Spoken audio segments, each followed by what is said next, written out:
আমরা চলে এসেছি মা আর আমি মিলে একটা নতুন আরও ইন্টারেস্টিং ভিডিও নিয়ে। সেই ভিডিওটা হলো যে কুরআনে বর্ণিত 3 নারী ও তাদের বাপ। তো চলো এখন আমরা দেখি। আসসালামু আলাইকুম ওয়া রাহমাতুল্লাহ। আল্লাহ এই নারীকে বলেছিলেন গজব নাজিল হওয়াকালীন পেছনে ফিরে তাকাবে না, কিন্তু সে আদেশ মানেনি। আল্লাহর আদেশ অমান্য করে পিছনে তাকানো মাত্রই তার পুরো শরীর পাথর হয়ে যায়। প্রিয় দর্শক, পবিত্র কোরআন এই নারীর সম্পর্কে বিস্তারিত তথ্য বর্ণনা করেছে। এই নারীর নাম ছিল বাইলার। তিনি হযরত লূত আলাইহিস সালামের স্ত্রী ছিলেন। পবিত্র কোরআনে বর্ণিত পৃথিবীর সবচেয়ে ভয়ঙ্কর পাপী 3 জন নারীর বর্ণনা আজকের ভিডিওতে আমি আলোচনা করব। প্রিয় ভাই ও বোনেরা, বিশেষ করে মা বোনদেরকে বিনীত অনুরোধ করছি, আপনারা ভিডিওটি শেষ পর্যন্ত দেখুন, কেননা এই 3 জন নারী সম্পর্কে আপনাদের সকলেরই জানা উচিত। কি স্বভাবের কারণে, কোন পাপের কারণে তারা কোরআনে বর্ণিত পৃথিবীর নিকৃষ্ট 3 জন নারীতে রূপান্তরিত হয়েছেন। আপনি যদি তাদের সম্পর্কে বিস্তারিত জানতে পারেন, তাহলে নিজে সেই ধরনের পাপ থেকে দূরে থাকতে পারবেন। আমাদের লিস্টে সর্বপ্রথমে লূত আলাইহিস সালামের স্ত্রী বাইলার নাম রয়েছে। উরদান এবং ইসরায়েলের জমিনে যেখানে আজ মৃত সাগর উপস্থিত আছে, যেখানে কিনা এখন কোনো জীবজন্তু বসবাস করে না, কিন্তু একটা সময় এই জায়গাতে সবুজ শ্যামলে ভরপুর হয়ে থাকত। ইতিহাস বলে পৃথিবীর বুকে যেন একখণ্ড জান্নাতের টুকরো ছিল। আল্লাহ দুনিয়াবি এত নিয়ামত দিয়েছিল এই এলাকায়। অন্য এলাকার মানুষেরা এখানে তাদের রিজিকের সন্ধানে চলে আসত। 2টি গোত্র সেখানে বসবাস করত। একটির নাম সাদুম আর দ্বিতীয় গোত্রটির নাম ছিল গোমরা, এবং তাদের নাম অনুসারে 2টি শহরের নামও ছিল সাদুম এবং গোমরা শহর। আর এরাই ছিল সেই জাতি যেখানে আল্লাহ রব্বুল আলামিন হযরত লূত আলাইহিস সালামকে নবী রূপে প্রেরণ করেছিলেন, যখন তারা ভয়ঙ্কর কিছু পাপ কাজে লিপ্ত হয়েছিল যা পৃথিবীর ইতিহাসে অন্য কোনো জাতি করেনি। এমনকি পৃথিবীর সবচেয়ে নিকৃষ্ট শাসক ফেরাউনের আমলেও এমন পাপ সংগঠিত হয়নি। আর এই পাপের ইন্ধনদাতা হিসাবে আল্লাহর নবী লূত আলাইহিস সালামের স্ত্রীও সংযুক্ত ছিল। আল্লাহু আকবার। প্রিয় দর্শক, এদের যে ভয়ঙ্কর পাপটা ছিল সেটা ছিল এই জাতির পুরুষেরা পুরুষদের সঙ্গে আর নারীরা নারীদের সঙ্গে মেলামেশা করতে পছন্দ করত। নাউযুবিল্লাহ। আল্লাহ পাক পবিত্র কোরআনে বলেন তারা পৃথিবীর সবচেয়ে নিকৃষ্ট পাপে জড়িত ছিল। হযরত লূত আলাইহিস সালামের স্ত্রী, ইতিহাসের বই থেকে যার নাম আমরা বাইলা পেয়েছি, এই নারী হযরত লূত আলাইহিস সালামের সাথে খারাপ আচরণ করতেন না, স্ত্রী হিসাবে তার হক আদায় করতেন, কিন্তু গোপনে সে এই পাপ কাজে লিপ্ত ব্যক্তিদের ইন্ধন দিত। বিশেষ করে তার বাবা, ভাই এবং নিকট আত্মীয়দের যারা যারা এই নিকৃষ্ট পাপ কাজে জড়িত ছিল, সে তাদেরকে এই কাজে সহযোগিতা করত। কিন্তু যখনই ঘরে লূত আলাইহিস সালাম ফিরে আসতেন, সাথে সাথে সে ভালো মেয়ের মতো আচরণ করত। সে স্বামীর কাছে নিজের গোপন পাপ লুকিয়ে রাখত। হ্যাঁ প্রিয় দর্শক, একজন পয়গাম্বরের সঙ্গে সম্পূর্ণ জীবন অতিবাহিত করার পরেও এই নারীটি হেদায়েতের আলো খুঁজে পায়নি। আল্লাহর নবী লূত আলাইহিস সালাম অনবরত বছরের পর বছর তাদেরকে হেদায়েতের বাণী শুনিয়েছিলেন। আল্লাহর তরফ থেকে নাজিল হওয়া সহিফার মাধ্যমে তাদেরকে ভয়ভীতি প্রদর্শন করে বলেছেন, তোমরা যদি এই নিকৃষ্ট পাপ কাজ থেকে দূরে সরে না আসো, তাহলে আসমানি গজবের শিকার হবে। পবিত্র কোরআনে এই নিকৃষ্ট মানুষদের মন মানসিকতার একটা উদাহরণ দেয়া হয়েছে, তা আপনাদের প্রত্যেকেরই শোনা উচিত। আল্লাহর নবী লূত যখনই এদেরকে হেদায়েতের কথা বলতো, এই লোকেরা উত্তরে বলতো, হে লূত, আমরা দেখতে পাচ্ছি তুমি দুনিয়া জোড়া মানুষদের মধ্যে একটু বেশি হেদায়েত প্রাপ্ত। এত বেশি হেদায়েত আর এত ভালো মন মানসিকতা ভালো নয়। তারপরে লূত আলাইহিস সালাম কোনোভাবে আশাহত হতেন না।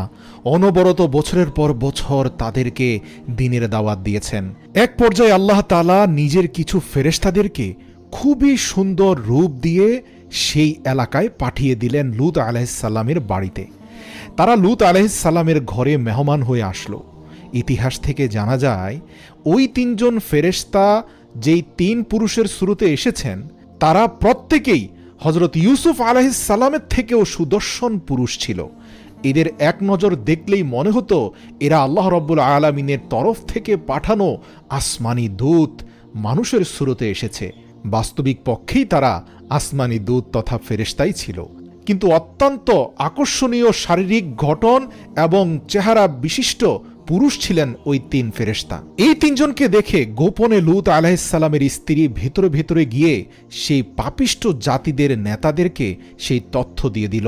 লূত আলাইহিস সালামের স্ত্রী তাদেরকে বলল, প্রিয় ভাইরা আমার, 3 জন সুপুরুষ এসেছে লূতের ঘরে, এই সুযোগ তাদেরকে হস্তগত করো। সংবাদ পাওয়া মাত্র লূত আলাইহিস সালামের কাউমের নেতৃস্থানীয় লোকেরা হযরত লূত আলাইহিস সালামের ঘরকে চারদিক থেকে ঘিরে ধরল। লূত আলাইহিস সালাম তাদের মনের নিকৃষ্ট মনোবাসনা বুঝতে পারলেন। তারা প্রকাশ্যে লূত আলাইহিস সালামকে বলল, হে লূত, তোমাকে তো বলেছিলাম দুনিয়া জোড়া মানুষের মেহমানদারি বন্ধ করে দাও, এখন ওই 3 জনকে আমাদের হাতে সোপর্দ করে দাও। নাউযুবিল্লাহ। লূত আলাইহিস সালাম যখন বুঝতে পারলেন তারা আসলে কি জন্য এই 3 ফেরেশতাকে চাইছে, সাথে সাথে লূত আলাইহিস সালাম তাদেরকে অনুরোধ করে বললেন, যে কথা পবিত্র কোরআনেও আছে, যে হে আমার লোক সকল, হে আমার ভাইরা, দয়া করে তোমরা আমার জাতি থেকে নারীদেরকে বিবাহ করো এবং তাদের সাথে নিজেদের দৈহিক চাহিদা পূরণ করো। এরা আল্লাহর তরফ থেকে আসা আমার পবিত্র মেহমান। দয়া করে তোমরা এদের সাথে কোনো খারাপ আচরণ করো না, এদের উপরে কোনো শারীরিক নির্যাতন করো না। জবাবে লূত আলাইহিস সালামের কাউমরা ক্ষিপ্র হয়ে বলল, দেখো লূত, তোমাকে পূর্বেই বলেছি আমাদের আকাঙ্ক্ষা থেকে আমরা কখনোই ফিরে আসব না, বরং তোমারই ভুল হয়েছে। তুমি কেন এই সকল পবিত্র মানুষকে এই অঞ্চলে নিয়ে আসলে? আল্লাহর নবী লূতের চিন্তিত এবং দুশ্চিন্তাগ্রস্ত মুখমণ্ডল দেখে সেই 3 পবিত্র ফেরেশতা আল্লাহর নবীর কাছে এসে বলল, হে লূত, আপনি আমাদেরকে তাদের হাতে সমর্পণ করে দিন এবং সূর্য ডুবার পূর্বেই এই এলাকা ত্যাগ করুন। সাথে সাথে লূত আলাইহিস সালাম বুঝে ফেললেন যে এই ফেরেশতারা আল্লাহর তরফ থেকে এক ভয়ঙ্কর সিদ্ধান্ত নিয়ে এসেছেন। প্রিয় দর্শক, আল্লাহ পাক পবিত্র কোরআনে বলেন, হে রাসূল, তাদের মস্তিষ্ক অত্যন্ত ঘৃণিত এবং পৈশাসিক আনন্দে লিপ্ত ছিল। সেই 3 ফেরেশতাকে পেয়ে তারা আনন্দিত হয়ে গেল, নিকৃষ্ট কাজের মনোবাসনা পোষণ করল। আর এদিকে দিনের আলোক আভাকে শেষ করে দিয়ে সূর্য ডুবা শুরু হয়ে গেল। সাথে সাথে সেই 3 ফেরেশতা ভয়ঙ্কর আকৃতির রূপ ধারণ করল এবং আল্লাহর তরফ থেকে এমন এক ভয়ঙ্কর আযাব নিয়ে সেই কাউমের উপরে আঘাত করল, যা এই পৃথিবীর ইতিহাসে আর কখনোই ঘটেনি এবং ঘটবেও না। এমনকি কিয়ামতের সময় এত ভয়াবহতা মানুষ দেখবে না, যে ভয়াবহতা লূত আলাইহিস সালামের কাউম দেখেছিল। সেই ফেরেশতারা আল্লাহর নবী লূত আলাইহিস সালামকে সূর্য ডুবার আগে এই এলাকা ত্যাগ করার কথা বলেছিল আর আদেশ দিয়েছিল কোনোভাবেই কেউ পেছনের দিকে তাকাবে না। ভয়ঙ্কর শব্দ হবে, গর্জন হবে, আগুনের লেলিহান শিকার কারণে চারপাশ আলোকিত হয়ে যাবে, কিন্তু কি ঘটছে পেছনে ভুলেও তোমরা তাকাবে না। আল্লাহর নবী লূত আলাইহিস সালাম তার স্ত্রী সহ, সন্তানরা সহ এবং নেক লোকেরা সহ সেই দিন রাত নামার পূর্বেই এই সাদ্দুম এলাকা ত্যাগ করার জন্য দৌড়তে লাগলেন। এমনই সময় সূর্য ডুবার সাথে সাথে ভয়ঙ্কর গর্জন হলো পেছনে। যেহেতু লূত আলাইহিস সালাম সবাইকে বলেছিলেন তোমরা কেউ পেছনে তাকাবে না, এদের কেউই পেছনে তাকালো না। কিন্তু লূত আলাইহিস সালামের স্ত্রী তার জাতি গোষ্ঠী থেকে একেবারে বিচ্ছিন্ন হতে পারছিল না, এদিকে নিজের স্বামীকেও ছাড়তে পারছিল না। কিন্তু আওয়াজ হওয়া মাত্রই তার মস্তিষ্ক মন ভুলো হয়ে পেছনে একবার ফিরে তাকিয়েছিল এবং সাথে সাথে সে পাথরে রূপান্তর হয়েছিল। হযরত লূত আলাইহিস সালাম সকলকে বলল, তোমরা সে পাথরের দিকেও তাকিও না, সামনের দিকে তাকাতে থাকো, একবারের জন্য পেছনে তাকাবে না। প্রচণ্ড ভয় নিয়ে লূত আলাইহিস সালামের সেই কাওম রাতের অন্ধকারে একটি বারের জন্য পেছনে না তাকিয়ে প্রাণপণ দৌড়ে চলে গেল। সাদুমের পাহাড়ে হযরত লূত আলাইহিস সালামের স্ত্রীর সেই মূর্তি আজ পর্যন্ত উপস্থিত আছে। যারাই সৌদি আরবের সেই নির্দিষ্ট এলাকায় যাবেন আপনারা দেখতে পাবেন, যেটিকে লূত ওয়াইফ পিলারও বলা হয়।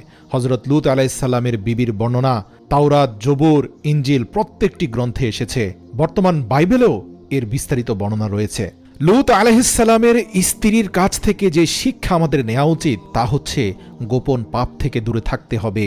আপনি প্রকাশ্যে নিজেকে যতই ভালো সাজান না কেন, আল্লাহ প্রত্যেকের গোপন পাপ সম্পর্কে জানেন। যেদিন পাকড়াও করা হবে কোনোভাবেই কিন্তু আপনি রেহাই পাবেন না। দেখুন, লূত আলাইহিস সালাম কিন্তু সর্বশেষ পর্যন্ত জানতেন না যে তার স্ত্রী পাপী লোকদের সাথে হাত মিলিয়েছিল, কিন্তু আল্লাহ জানতেন। আর তাই তো একটা শর্ত আল্লাহর তরফ থেকে জুড়ে দেওয়া হয়েছিল যে কেউ যেন আযাবের দিকে পেছন ফিরে না তাকায়, কেননা আল্লাহ ভালো করে জানতেন সবাই না তাকালেও একজন ব্যক্তি ঠিকই তাকাবে যে আল্লাহকে আগেও মানেনি, এখনও মানছে না। আর তাই তো সে তাকিয়েও ছিল আর তার কারণে সে পাথর হয়ে গিয়েছিল। মনে রাখবেন, মানুষের চোখে আপনি ভালো না হওয়ার থেকে বরং আল্লাহর চোখে ভালো হওয়ার চেষ্টা করুন, দুনিয়া আখিরাত পরিবর্তন হয়ে যাবে। আবু লাহাবের স্ত্রীর নাম ছিল উম্মে জামিল। এই নারী এতটাই খারাপ ছিল, যে সে কাঁটা ও শুকনো কাঠ এনে নবীজির পথে বিছিয়ে রাখত, যেন তিনি পিছল কাঠে হোঁচট খেয়ে পড়ে যান এবং তারপরে সাথে সাথে তার বিছিয়ে রাখা ফাঁদের মতো কাঁটাগুলো আল্লাহর রাসূল সাল্লাল্লাহু আলাইহি সাল্লামের পায়ে বিষ্ট হয়ে যায়। তবে প্রিয় দর্শক, আপনি জেনে অবাক হবেন, এই অপরাধের কারণেই কিন্তু আল্লাহ রাব্বুল আলামিন তাকে লাঞ্ছনা এবং গঞ্জনা দেননি, বরং তার থেকেও যে ভয়ঙ্কর অপরাধ পবিত্র কোরআনে বর্ণিত হয়েছে আবু লাহাবের স্ত্রী উম্মে জামিলের ব্যাপারে, সেটা প্রত্যেকটি নারীর জানা উচিত। সেটা ছিল তার জবান। আল্লাহু আকবার। সেই আমলে তার প্রতিবেশীরা তার থেকে দূরে থাকত, ভয় পেত উম্মে জামিলকে, কেননা তার মুখ যদি একবার শুরু হতো, সে এমন এমন ভাষা ব্যবহার করত যে মানুষের হৃদয় ছিদ্র হয়ে যেত। সে মানুষকে কষ্ট দিয়ে কথা বলার ক্ষেত্রে ওস্তাদ ছিল এবং সে কথা এমনভাবে গুছিয়ে বলতে পারত যে একটা মানুষকে অপমান এবং অপদস্থ করে দেওয়ার জন্য যথেষ্ট। এই নারীর আরেকটি গুণ ছিল, সে মানুষকে তাচ্ছিল্য করে অপমান করে কবিতা আবৃত্তি করতে পারত, যেটা তাকে প্রকাশ্য মজলিসে অপদস্থ করার জন্য যথেষ্ট ছিল। আজকের সমাজেও এমন অনেক নারী আছে যারা সারাক্ষণ আরেকজনকে ছোট করা, তাচ্ছিল্য করা, হেয় প্রতিপন্ন করার জন্য ওস্তাদ।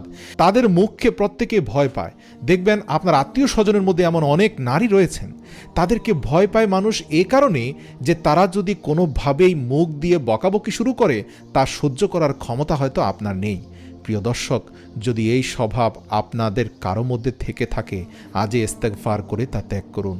আল্লাহু আকবার। এটি মোটেই কোনো ভালো স্বভাব নয় প্রিয় বোন। আপনার এই স্বভাবটি অতি দ্রুত ত্যাগ করুন, কেননা এই একটি স্বভাবের কারণে আল্লাহ এই নারীর নাম উল্লেখ করে পবিত্র কোরআনে ভয়ঙ্কর আযাবের ঘোষণা দিয়েছেন। ইতিহাস থেকে জানা যায়, উম্মে জামিল যে রাস্তা দিয়ে চলাচল করত, অন্যান্য নারীরা সেই রাস্তা ত্যাগ করে অন্য রাস্তা দিয়ে যেত। এমনকি কাফের মুশরিক নারীরাও কিন্তু উম্মে জামিলকে ঘৃণা করত, শুধুমাত্র তার এই স্বভাবের কারণে। আজকের সমাজে পুরুষদের মধ্যে এমন অনেক বক্তাকে দেখা যায় যে আরেকজন বক্তাকে হেয় প্রতিপন্ন করে, তাকে তাচ্ছিল্য করে, অপমান অপদস্থ করে নিজের বয়ান পেশ করে থাকেন। আল্লাহু আকবার। এমন অনেক ইউটিউবারকে দেখা যায়, তারা রোস্টিং ভিডিও বানিয়ে থাকেন এবং এই যোগ্যতা নিয়ে তারা নিজেরাই নিজেদের উপর গর্ববোধ করেন। আল্লাহু আকবার। প্রিয় ভাই ও বোনেরা, যারাই এই পেশায় নিয়োজিত আছেন, মনে রাখবেন, এটা জাহান্নামের আগুন ক্রয় ব্যতীত অন্য কিছু নয়। এমন পেশা, এমন কর্ম কেন আমরা বেছে নিব যার মাধ্যমে শুধুমাত্র আমরা অন্যকেই ছোট করব? যেখানে মহান আল্লাহ নিজেই মানুষের দোষ গোপন করতে চান, আর সেখানে আপনি এমন পেশা বেছে নিচ্ছেন যার মাধ্যমে আপনি মানুষকে ছোট করছেন, মানুষের দোষ খুঁজে বেড়াচ্ছেন। আর যারা মানুষের ভৎসনার স্বভাবকে ত্যাগ করতে পারছেন না, তাদের জন্য আবু লাহাবের স্ত্রীর কঠিন পরিণতি আপনাদেরকে বলে রাখছি। আবু লাহাবের স্ত্রী একদা রাসূল সাল্লাল্লাহু আলাইহি ওয়াসাল্লামকে নিয়ে অত্যন্ত নোংরা ভাষায় ভৎসনা করেছিল। তার এক চোখ অন্ধ থাকার কারণে উম্মে জামিলকে আরওয়া উম্মে কামি অর্থাৎ অন্ধ বলেও ডাকা হতো। কোরআনুল কারিমে আল্লাহ রাব্বুল আলামিন আবু লাহাব এবং তার বিবির উল্লেখ খুব কঠিন ভাষাতে করেছেন। কাবার চারপাশে অসংখ্য কাফের নারীরা একত্রিত হলে সেখানে প্রকাশ্য মজলিসে আবু লাহাবের স্ত্রী রাসূল সাল্লাল্লাহু আলাইহি সাল্লামকে ব্যঙ্গ করে একটি কবিতা বলে। যদিও সেই নারীকে সবাই ঘৃণা করত, কিন্তু আল্লাহর রাসূল সাল্লাল্লাহু আলাইহি সাল্লামের প্রতি বিদ্বেষ পোষণকারী নারী এবং পুরুষরা এই কবিতা শুনে আবু লাহাবের স্ত্রীকে অত্যন্ত বাহবা দেয় এবং সেই কবিতার ভাষা ছিল অত্যন্ত নোংরা। আল্লাহ রাব্বুল আলামিন এটা সহ্য করতে পারেননি। সাথে সাথে আবু লাহাবের স্ত্রী এবং আবু লাহাবের প্রতি সূরা লাহাব নাজিল করেন। তাব্বাত ইয়াদা আবি লাহাবিন ওয়া তাব। এই সূরার প্রত্যেকটি আয়াত আবু লাহাব এবং তার স্ত্রীর অন্তরে এক একটি অগ্নিপেরেকের মতো বিঁধে যায়। সূরা লাহাবে আবু লাহাবের স্ত্রীকে খড়ি বাহক বলা হয়। মূলত আরব্য ভাষায় মানুষের গীবত ও নিন্দাবাদে যে সকল ব্যক্তিরা মুখর থাকত, চগলখড়ি ও মিথ্যাচারের মাধ্যমে সংসারে বা সমাজে অশান্তির আগুন ধরিয়ে দেওয়া ব্যক্তিকে আরবি পরিভাষায় খড়ি বাহক বলা হতো। কোরআনে মহান আল্লাহ তাআলা এই কুকর্ম প্রকাশ করে দেওয়াতেই আবু লাহাবের স্ত্রী ভয়ঙ্কর রাগান্বিত হয়ে রাসূল সাল্লাল্লাহু আলাইহি সাল্লামকে খুঁজতে খুঁজতে কাবা শরীফের সামনে চলে আসে। আল্লাহর রাসূল সাল্লাল্লাহু আলাইহি সাল্লাম কাবা শরীফের ফটকে বসেছিলেন। সামনে আবু বকর সিদ্দিক রাদিয়াল্লাহু তাআলা আনহু দাঁড়ানো ছিলেন। উম্মে জামিল এসে আবু বকর সিদ্দিক রাদিয়াল্লাহু তাআলা আনহুর সামনে দাঁড়িয়ে বলল, কোথায় তোমার সেই বন্ধু? তাকে ডাকো। অতঃপর ডানে বামে তাকিয়ে কাউকে না দেখতে পেয়ে আবু বকরের সামনে যা তা ভাষায়, অশ্লীল ভাষায় বাক্যবান দিয়ে কবিতা আবৃত্তি করে চলে আসলো। এমন সময় হুজুর সাল্লাল্লাহু আলাইহি সাল্লামের বিরুদ্ধে সেই নোংরা ভাষাগুলো শুধুমাত্র আবু বকর রাদিয়াল্লাহু তাআলা আনহু শুনছিলেন, আর তিনি তার পুরোটাই হজম করে গেলেন। যদিও একটু দূরে আল্লাহ রাসূল সাল্লাল্লাহু আলাইহি সাল্লাম বসা ছিলেন। আবু বকর সিদ্দিক রাদিয়াল্লাহু তাআলা আনহু বললেন, ইয়া রাসূলুল্লাহ, সে কি আপনাকে দেখতে পেল না? তখন আল্লাহ রাসূল সাল্লাল্লাহু আলাইহি সাল্লাম বললেন, সে আমাকে দেখতে পায়নি, কেননা সে আসামাত্র আল্লাহর তরফ থেকে একজন ফেরেশতা এসে আমার সামনে অদৃশ্য দেয়াল তৈরি করেছিল, যার কারণে উম্মে জামিলের চোখ আমাকে দেখতে পায়নি। অতঃপর আবু বকর রাদিয়াল্লাহু তাআলা আলহামদুলিল্লাহ পড়ে বলল, তা নিশ্চয়ই ভালো হয়েছে। মায়ের অপমানের কথা শুনে তার কয়েকদিন পরে আবু লাহাবের পুত্র উতাইবা বিন আবু লাহাব এসে রাসূল সাল্লাল্লাহু আলাইহি সাল্লামের নিকটবর্তী হয়ে খুব নম্র ভাষায় বলল, ইয়া রাসূলুল্লাহ, সূরা নাজমের 1 এবং 2 নম্বর আয়াত আপনার মনে আছে? আল্লাহ রাসূল বললেন, অবশ্যই। নক্ষত্রের কসম, যখন অস্তমিত হয় তোমাদের সঙ্গী পথভ্রষ্ট হয়নি এবং বিপদগামীও হয়নি। আল্লাহ রাসূল আয়াত দুটি তেলাওয়াত করে বললেন, হে উতাইবা, তুমি নিশ্চয়ই এই আয়াত দুটি বিশ্বাস করো। এ কথা বলার পর হেঁচকা এক টান দিয়ে রাসূল সাল্লাল্লাহু আলাইহি সাল্লামের গায়ের জামা ছিঁড়ে তার মুখে থুতু নিক্ষেপ করে চলে গেল উতাইবা বিন আবু লাহাব এবং বলল, তোমার এই দুটি আয়াত আমি অস্বীকার করি। এতে আল্লাহ রাসূল অত্যন্ত কষ্ট পেলেন এবং তার অন্তর থেকে বদদোয়া গেল। আল্লাহ রাসূল বললেন, হে আল্লাহ, তুমি তার উপর তোমার কোনো একটি কুকুরকে বিজয় দান করো। আল্লাহ রাসূলের এই বদদোয়ার পর থেকে উতাইবা ভালোভাবে ঘুমোতে পারছিল না। অতঃপর আত্মীয় স্বজনদের কয়েকজন বলল, মুহাম্মদ সাল্লাল্লাহু আলাইহি সাল্লাম তোমার উপরে যে অভিশাপ দিয়েছেন তা নিশ্চিতভাবে ঘটবে, বাঁচতে হলে তুমি মক্কা ছেড়ে চলে যাও। তারপর সে সিরিয়ায় ব্যবসায়িক সফরে চলে গেল, সেখানে জারকা নামক স্থানে রাত্রি যাপন করল। এমন সময় হঠাৎ এক নেকড়ে তার চারপাশে ঘুরতে লাগলো। তখন সে বলে উঠল, আল্লাহর কসম, এ আমাকে খেয়ে ফেলবে, কারণ মোহাম্মদ আমার বিরুদ্ধে এই দোয়া করেছিল। এবং ঘটনা ঘটেছিল, পরদিন সকালে কয়েকটি নেকড়ে এবং কুকুর এসে তার শরীরকে ক্ষত বিক্ষত করে ঘাড় মটকে তাকে হত্যা করে। এদিকে আবু লাহাবের স্ত্রীরও ভয়ঙ্কর পরিণতি হয়েছিল। বদরের যুদ্ধের পর আবু লাহাবের স্ত্রী বেশ কয়েকটি অশ্লীল ভাষার কবিতা রচনা করার পর থেকে তার শরীরে এক বিষাক্ত ফোঁড়া দেখা দেয়। অন্যদের দেহে এ রোগ সংক্রামিত হওয়ার আশঙ্কায় তার প্রাণপ্রিয় পরিবারের লোকেরা তাকে একটি নির্জন স্থানে ফেলে আসে। সেখানে চিৎকার চেঁচামেচি করে পরিবারের লোকদের বিরুদ্ধে সে পুনরায় আবার কবিতা আবৃত্তি করতে থাকে। যাদের জন্য সে এত কষ্ট করেছে তারা কেন তার রোগ দেখে তাকে এই নির্জন এলাকায় ফেলে গেল। কিন্তু তার কবিতায় কোনো কাজ হয়নি। তার আত্মীয় স্বজন সকলেই তাকে ত্যাগ করে সেখানে তাকে ফেলে রাখে। এভাবে তার পুরো শরীরে প্রচণ্ড দুর্গন্ধ ও পচন লাগতে থাকে, কিন্তু তারপরেও তার মুখ থেকে কবিতা আবৃত্তি বন্ধ হয়নি। অবশেষে তার মৃত্যুর পর একজন হাবশি মজুরকে ডেকে আনা হয়। সে হাত পা ঢেকে গর্ত খনন করে লাঠি দিয়ে ঠেলে ঠেলে আবু লাহাবের স্ত্রীর পচা লাশটিকে পাথর চাপা দিয়ে দেয়। এই হলো দুনিয়ার লাঞ্ছনা ও ধ্বংসের অবস্থা। আখিরাতের শাস্তি তো আছেই। আল্লাহ আকবর।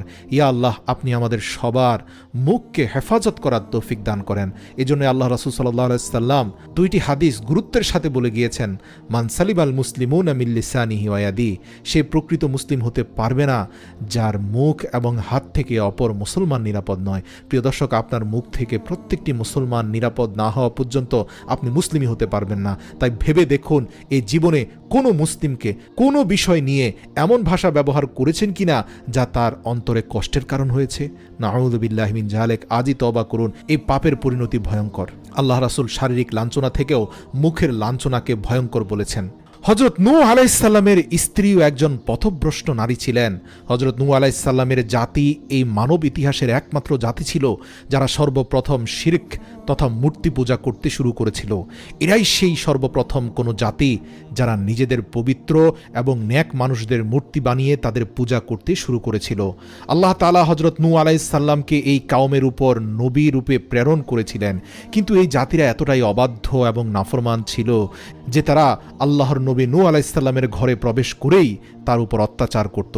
আর নূহ আলাইহিস সালামকে তারা নিজের ঘর থেকে বের করে দিয়ে কোনো সাহায্য ছাড়াই রাস্তার মধ্যে রেখে দিয়ে চলে যেত।